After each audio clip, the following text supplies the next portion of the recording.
ಎಲ್ರಿಗೂ ನಮಸ್ಕಾರ. ಸಿರಿಗನ್ನಡಂ ಗೆಲ್ಗೆ, ಸಿರಿಗನ್ನಡಂ ಬಾಳ್ಗೆ.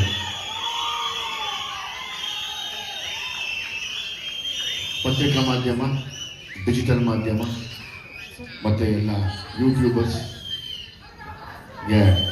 ಈ ಕಾರ್ಯಕ್ರಮಕ್ಕೆ ಸ್ವಾಗತ ಮಾಡ್ತಾ, ವೇದಿಕೆ ಮೇಲೆ ಇರುವಂಥ ನರಸಿಂಹರು ಸರ್, ಸುರೇಶ್ ಅವರು, ರಾಮಮೂರ್ತಿ ಅವರು, ಗಣೇಶ್ ಅವರು, ಪ್ರವೀಣ್, RS ಗೌಡ್ರು, ನೀವೆಲ್ಲ ಬಂದಾಗ ನಮ್ಮೊಂದು ಶಕ್ತಿ ಇರುತ್ತೆ. ಪ್ರವೀಣ್ ಸರ್ ಚಿಂಗಾರಿ ಪ್ರೊಡ್ಯೂಸರ್ ಮಾಡಿದ್ದಾರೆ. ಇವರು ತುಂಬ ಸಂತೋಷ ಸರ್. ನಮ್ಮ ವೇದಿಕೆಗೆ ನೀವೊಂದು ದೊಡ್ಡ ಅಲಂಕಾರ ಆಗಿದ್ದೀರಾ, ದಯವಿಟ್ಟು ಆ ಕಡೆ ದೊಡ್ಡ ಅಲಂಕಾರ ಆಗಿದ್ದೀರಾ. ಮೊದಲನೇದಾಗಿ ನಮ್ಮ ಪ್ರೊಡ್ಯೂಸರ್ ಅನ್ನದಾತರು ಸತ್ಯಪ್ರಕಾಶ್ ಸರ್ ಮತ್ತು ಸೂರಜ್, ನಾನು ಅವರಿಬ್ಬರನ್ನು ತುಂಬ ನೆನೆಸ್ಕೋತೀನಿ. ಯಾಕಂದರೆ ತುಂಬ ಒಳ್ಳೆ ಸಿನಿಮಾಗೆ ಯಾರ ಮಾತು ಕೇಳ್ದಿರ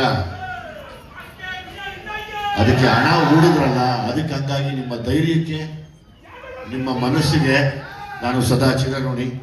ತುಂಬ ದೊಡ್ಡ ಮಟ್ಟದ ಒಂದು ಸಿನಿಮಾನ ಮಾಡಿದ್ದೀರ, ನಾವು ಅದನ್ನು ಮರೆಯೋದಿಲ್ಲ ಯಾವಾಗಲೂ. ಆವಾಗ ನಾವು ನೆನೆಸ್ಕೋತೀವಿ. ನಿಜವಾಗ್ಲೂ ನೀವೆಲ್ಲ ನಮ್ಮನ್ನು ಕಷ್ಟದಲ್ಲಿ ಕೈ ಹಿಡಿದು ನಡೆಸ್ಕೊಂಡು ಹೋಗೋರು, ಕನ್ನಡ ಇಂಡಸ್ಟ್ರಿನ ನಡೆಸ್ಕೊಂಡು ಹೋಗುವಂಥ ನಿರ್ಮಾಪಕರು ಯಾರೇ ಆಗಿರ್ಬೋದು, ಸತ್ಯಪ್ರಕಾಶ್ ಸರ್ ಆಗ್ಬೋದು, RS ಗೌಡ್ರು ಇದ್ದಾರೆ, ಎಲ್ಲ ನಿರ್ಮಾಪಕರಿದ್ದೀರಾ. ಮತ್ತು ಏನಾನ ತೊಂದರೆ ಅಂದಾಗ ಓಡ್ ಬರೋಂಥ ವಾಣಿಜ್ಯ ಮಂಡಳಿ ಇದೆ, ಸದಸ್ಯರಿದ್ದೀರಾ. ಎಲ್ಲ ನಿಮ್ಮೆಲ್ಲರ ಈ ಒಂದು ಒಗ್ಗಟ್ಟಿಗೆ ಮತ್ತು ಈ ಶಕ್ತಿಗೆ ನಾನು ಚಿರಋಣಿಯಾಗಿರ್ತೀನಿ. ಈ ಸಾಮಾನ್ಯವಾಗಿ ಈ ಫಂಕ್ಷನ್ಗೆ ಬಂದಾಗ ಹೆಸರುಗಳು ಮರೆತು ಬಿಡ್ತೀನಿ, ಸೊ ಹಂಗಾಗಿ ಅದನ್ನು ಎಲ್ಲ ಬರ್ಕೊಂಬಂದೆ. ಇಲ್ಲಿ ನಿಲ್ಲೋದಕ್ಕೆ ಬಾಣ ಎಷ್ಟೇ ಬಿಟ್ಟರೂ ಸರಿ ಆ ನೋವನ್ನ ತಡೆಯೋ ಶಕ್ತಿ ಇದೆ ಅಂತ ಶಕ್ತಿ ಕೊಟ್ಟಂತ ನನ್ನ ಅಭಿಮಾನಿಗಳು.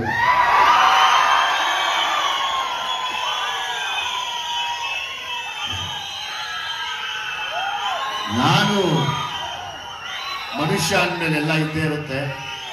ನನ್ನ ಕಣ್ಣೀರಿದಾಗ ನನ್ನ ಕಣ್ಣೀರು ಒರೆಸಿದಂಥ ಅಭಿಮಾನಿಗಳು. ಇಂಡಸ್ಟ್ರಿಯಲ್ಲಿ ದುನಿಯಾ ವಿಜಯ್ ಇದು ಎಲ್ಲ ಮುಗಿದೋಯ್ತು ಅಂದಾಗ ತೊಡೆ ತಟ್ಟದಂಥ ಅಭಿಮಾನಿಗಳು.